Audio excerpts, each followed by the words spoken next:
嗱，咁啊，雅陽鎮呢班基督徒點解會成為當局嘅眼中釘呢？就係因為佢哋長達咗10年嘅堅韌嘅抗爭。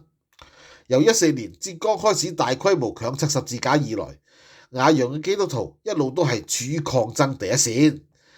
喺14年7月，信徒用肉身去保護十字架。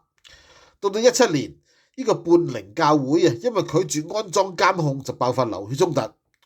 而信徒展現咗極強嘅組織力同凝聚力。嗱，共產黨最怕你哋有組織力嘅，所以點解佢哋要搞你哋啲宗教呢？就係佢驚你宗教可以 call 人啊嘛，一呼百應啊嘛，係咪啊？好啦，就係因為咁團結，咁啊，所以呢，泰信教會等等呢幾間咧教堂嘅十字架呢，喺呢個強拆運動中呢，就保存落嚟。但係地方官員咧就成為咗眼中釘，覺得一定要懟冧你哋，如果唔係咧，我哋就冇官升啦。